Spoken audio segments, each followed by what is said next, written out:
Hello everyone, welcome to RR blouse design.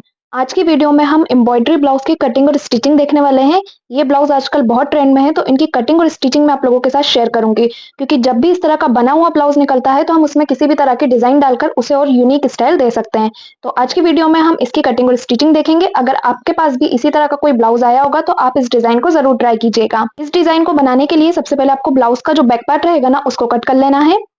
जो भी आपके ब्लाउज का मेजरमेंट रहेगा उसके अकॉर्डिंग आपको ब्लाउज की कटिंग करनी है। तो यहाँ पे जो मेरे ब्लाउज की लेंथ है वो 14 इंच है। शोल्डर मैंने शोल्डर चार्ट से निकाले हुए हैं 5.5 इंच के। आर्म होल भी मैंने यहाँ पे निकाले हैं 5.6 इंच के। शोल्डर से आर्म होल वाली लाइन को मिला लेंगे और चेस्ट लाइन को स्ट्रेट कर लेंगे। अब चेस्ट के लिए निशान लगाएंगे, तो मेरे चेस्ट का साइज है 34, डिवाइड 4 करके मैं निशान लगाऊंगी 8.5 इंच पे, और यहाँ पे हम रखेंगे 1.5 इंच का सिलाई मार्जिन। वेस्ट है मेरी 28 इंच की, डिवाइड 4 करके मैं निशान लगा लूंगी यहाँ पे 7 इंच पे, और वेस्ट में आपको मार्जिन लेना है 2.5 इंच का, क्योंकि बैक साइड में हम डॉट पॉइंट के लिए निशान लगाते हैं ना, उसके लिए आपको यहाँ पे 1 इंच मार्जिन एक्स्ट्रा लेना है। अब इन दोनों लाइनों को हम मिला लेंगे। आर्म होल के लिए निशान लगाएंगे, तो आर्म होल गोलाई के लिए आपको यहाँ से निशान लगाना है 1 इंच पे। 1/2 इंच आर्म होल को बैक साइड से माइनस करते हुए आर्म होल की गोलाई दे देनी है।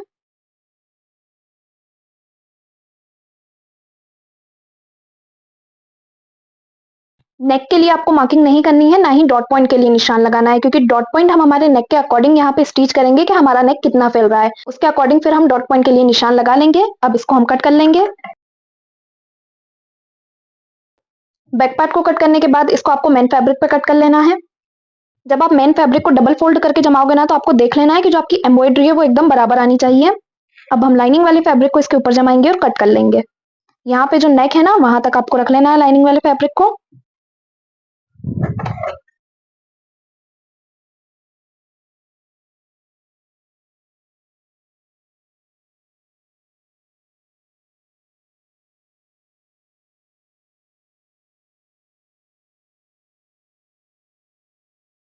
कट करने के बाद अब नीचे की तरफ से हम इसे स्टिच करेंगे। तो जब आप स्टिच करेंगे तो जो आपके लाइनिंग वाले फैब्रिक का सेंटर है और मेन फैब्रिक का सेंटर है वो बिल्कुल बराबर में आना चाहिए। तो मेन फैब्रिक पे आपको निशान लगा लेना है, जो भी आपका सेंटर आ रहा होगा उस पे इस तरह से आपको मार्किंग कर लेनी है। ये जो नेक है उसका भी आपको सेंटर निकाल लेना है, तो इंच टेप से आपको नाप लेना है कि नेक कितने इंच का है। तो यहाँ पे नेक आ रहा है वो 6 इंच का आ रहा है। 6 इंच का सेंटर हमारा कितना आएगा, 3 इंच। तो इस तरह से आपको नेक का भी सेंटर निकाल लेना है।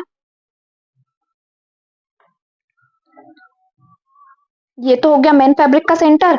अब जो लाइनिंग वाले फैब्रिक का सेंटर रहेगा ना, उस पे भी हम निशान लगा लेंगे।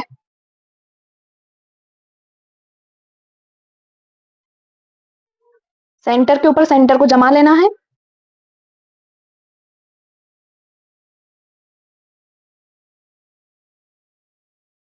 अब नीचे की तरफ से हम इसमें स्टिच लगा लेंगे। सिर्फ नीचे की तरफ से आपको इसमें स्टिच लगाना है।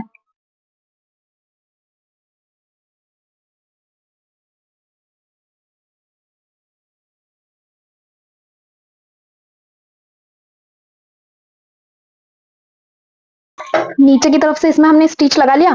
अब इसको हम पलट लेंगे, तो नीचे की तरफ से हमारा पैक हो चुका है।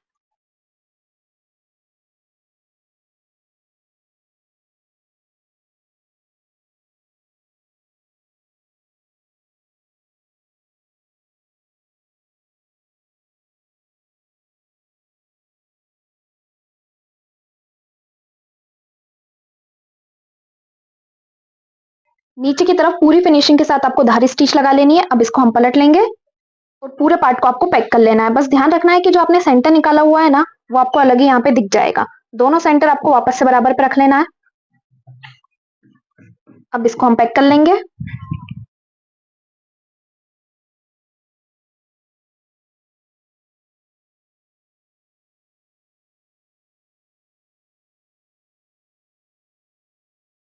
सिलाई लगाने के बाद सारे एक्स्ट्रा फैब्रिक को हम कट कर लेंगे।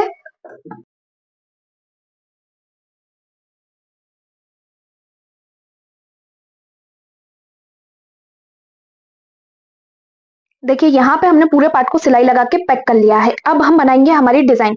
तो डिजाइन बनाने के लिए आपको देख लेना है कि किस टाइप की आपको डिजाइन चाहिए। तो जो आपका सेंटर रहेगा उसे आपको थोड़ा सा और डार्क कर लेना है। सेंटर पे निशान लगा दिया। अब ये राउंड तो हमारा पूरा कटिंग में चला जाएगा। तो इसी के सर्कल में हम गला बनाएंगे। ये फ्लावर जो चाहिए ना मुझे कटिंग में नहीं चाहिए, तो इसको मैं डिजाइन में ले लूंगी इस तरह से।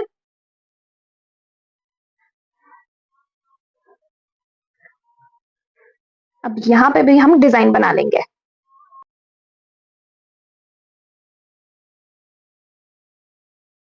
सेम इसी डिजाइन को आपको दूसरी तरफ भी कॉपी कर लेना है। दोनों तरफ जो डिजाइन है ना वो बिल्कुल एक जैसी आनी चाहिए, कहीं से भी ऊपर नीचे नहीं रहनी चाहिए।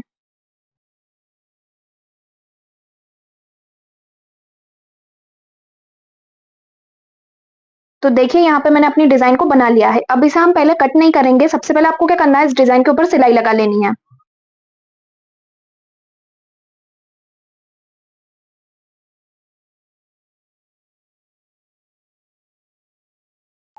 सिलाई लगाने से क्या होगा, जो आपका लाइनिंग वाला फैब्रिक रहेगा वो आपके मेन फैब्रिक से जुड़ा हुआ रहेगा।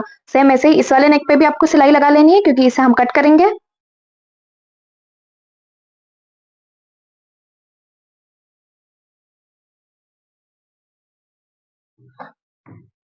अब जो डिजाइन हमने बनाई है ना उसी शेप में हम इसको कट कर लेंगे।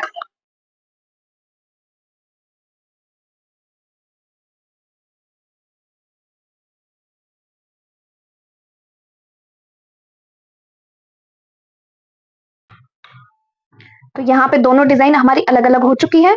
इसको आपको सेंटर से कट कर लेना है।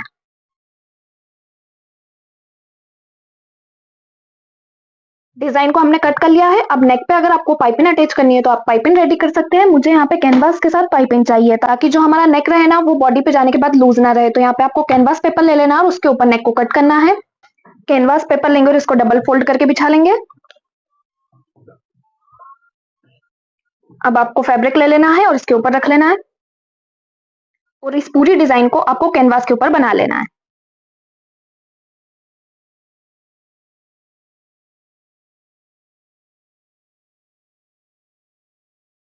अब कैनवास को हम कट कर लेंगे।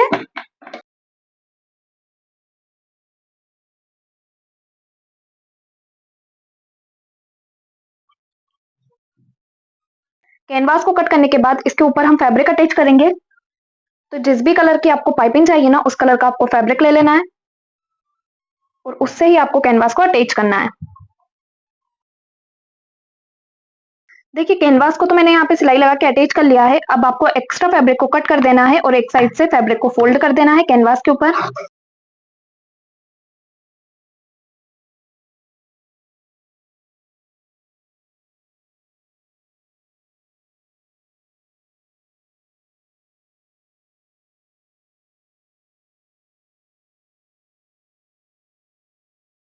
कैनवास को रेडी करने के बाद इसको हम नेक पे अटैच करेंगे।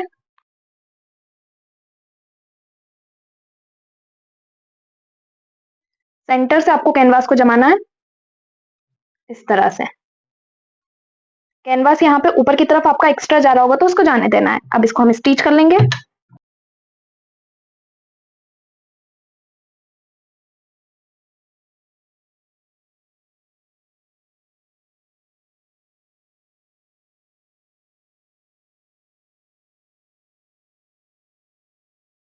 कैनवास को लगा के मैंने रेडी कर लिया है। अब इसमें हम कट लगाएंगे ताकि इसे हम फोल्ड कर सके।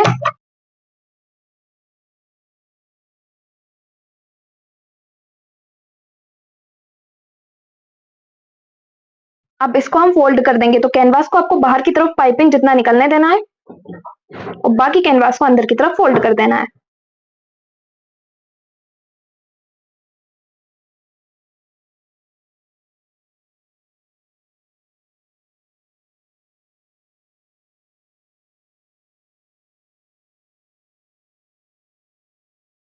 कैनवास को अच्छे से फोल्ड करते हुए फिनिशिंग के साथ आपको सिलाई को लगाना है। जितनी फिनिशिंग के साथ आप कैनवास को अटैच करोगे ना ब्लाउज दिखने में उतना ही अच्छा लगेगा।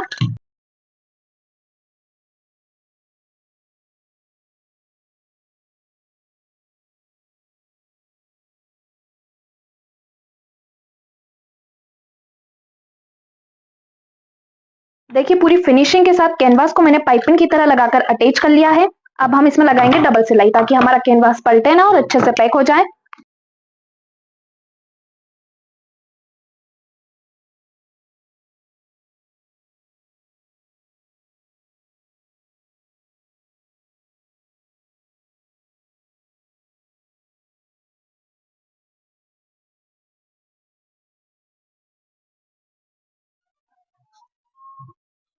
देखिए डबल सिलाई लगा के भी मैंने कैनवास को पूरी तरह से यहाँ पे पैक कर लिया है।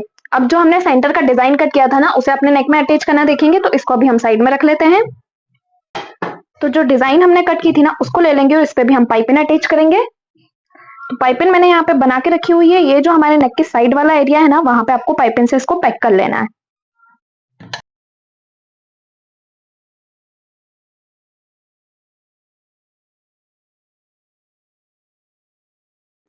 अब इसमें हम कट लगा लेंगे और इसको अंदर की तरफ फोल्ड कर देंगे।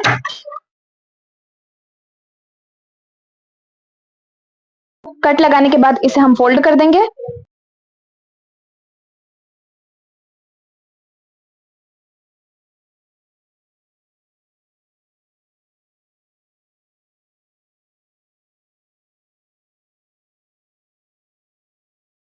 अब इसको डबल सिलाई लगा के हम पूरी तरह से पैक कर देंगे।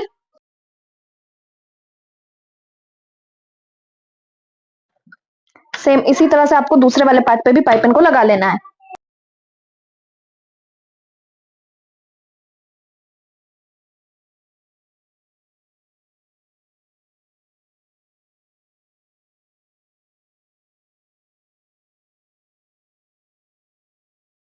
दोनों पार्ट हमारे रेडी हो चुके हैं। इसे अब हम नेक पे अटैच करेंगे। यहाँ पे ब्लाउज को लेंगे और इस तरह से जमा लेंगे। तो आपको नाप के देख लेना है कि शोल्डर आपको कितने इंच के रेडी चाहिए। तो मुझे यहाँ पे 3 इंच का शोल्डर चाहिए। तो देखिए आपको इस तरह से जमाना है कि यहाँ पे आपके टोटल 3 इंच के शोल्डर आ जाने चाहिए, या जितने भी इंच के आपको शोल्डर चाहिए। और यहाँ पे हम निशान लगा लेंगे और इसको अब सिलाई से अटैच कर लेंगे। कैनवास को अंदर की तरफ फोल्ड करके जो हमने डबल सिलाई लगाई थी ना, उसी के ऊपर आपको सिलाई लगाते हुए लाना है, ताकि जो आपकी डिजाइन है ना, बिल्कुल फिनिशिंग के साथ रेडी हो।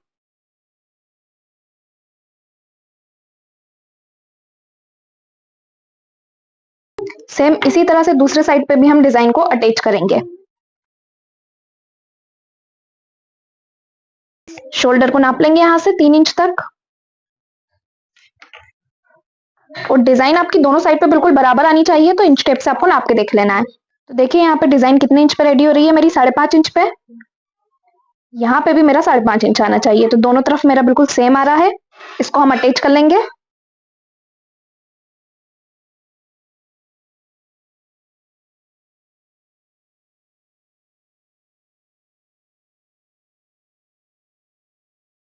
ब्लाउज के दोनों शोल्डर पे मैंने डिजाइन को लगा के रेडी कर लिया है। अब जो हमारा सेंटर वाला डिजाइन है ना, उस पे हम पोटली बटन लगाएंगे। तो यहाँ पे मैंने पोटली बटन बना के रेडी किए हुए हैं। इन्हें हम डिजाइन पे अटैच करेंगे।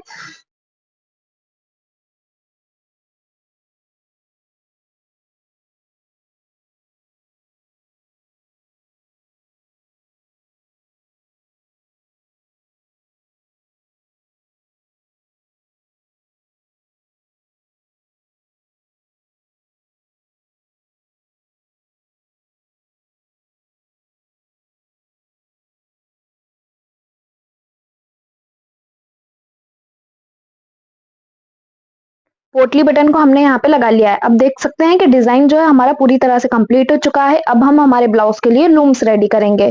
तो लटकन को बनाने के लिए सबसे पहले आपको लाइनिंग वाला फैब्रिक लेना है और इसको 3 इंच की लंबाई और 3 इंच की चौड़ाई के साथ आपको कट कर लेना है। तो यहाँ पे मैंने 3 इंच पे निशान लगाया है। एक बॉक्स रेडी करेंगे और इसको कट कर लेंगे। अब सेम इसी साइज में आपको मेन फैब्रिक को भी कट कर लेना है। तो लाइनिंग वाला फैब्रिक और मेन फैब्रिक दोनों को एक दूसरे के ऊपर जमा लेंगे। जमाने के बाद इसको आपको फोल्ड करके रखना है। लाइनिंग वाला जो आपका फैब्रिक रहेगा वो बाहर की तरफ रहना चाहिए और मेन फैब्रिक अंदर की तरफ होना चाहिए। फोल्ड करने के बाद अब एक तरफ से तो ये हमारा पैक ही है, दूसरी तरफ से भी आपको इसको पैक कर लेना है। दो तरफ से ये आपका पैक होना चाहिए।